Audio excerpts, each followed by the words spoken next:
Hey everyone. So this week, week 8, we talked about depression and what some of the symptoms or signs of depression was, some elements that exacerbate depression, just kind of a breakdown of a lot of the manifestations of depression.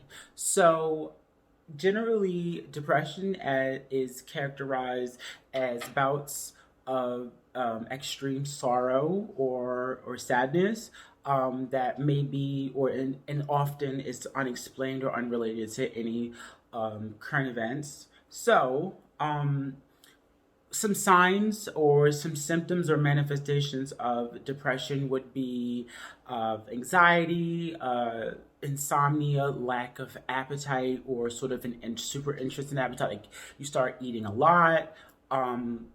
Insomnia, or maybe you're sleeping increased where you would typically sleep maybe 6 to 8 hours, but now you're sleeping 12 to 14 hours a day.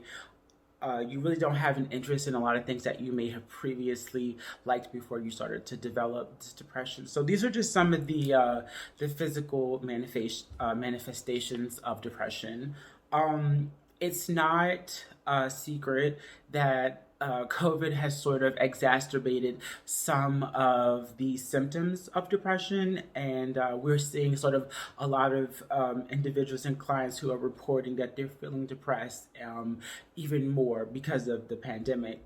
Um, so the question is, how can people decrease symptoms of depression during COVID?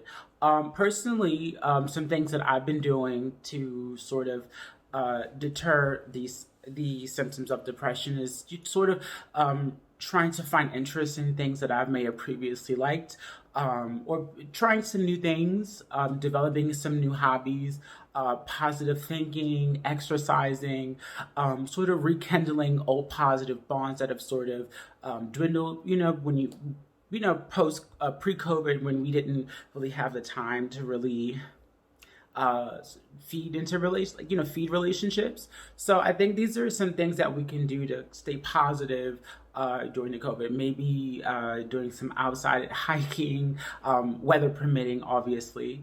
But these are just some things that we can practice, we can use to practice mental health journaling, having some positive thoughts. One of the symptoms of depression was negative thoughts or thoughts of death or suicide. So maybe some positive journaling can really help to sort of dwindle these signs of depression that are sort of been exacerbated by the pandemic.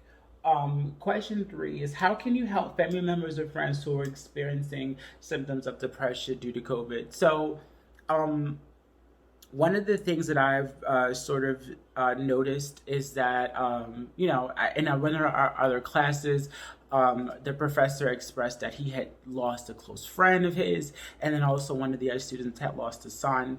And I just, thought that it was important to express to the other students and as well as my family to, as we are advocates for mental health as a profession, but it's also important that we are practicing mental health and that we're fueling ourselves with radical self love and positive thinking. So those are just some ideas that we can pass off to our family members. Remember just to pour into yourself and to take care of yourself, and also to be patient with yourself because you are doing the best you can, despite the events. One way of thinking of reshaping your thinking during the pandemic is you're not lazy and you're not behind. You're doing what your mind and body will allow, and I think that's a positive message to keep with you guys for the rest of the COVID pandemic. Thank you and have a good evening.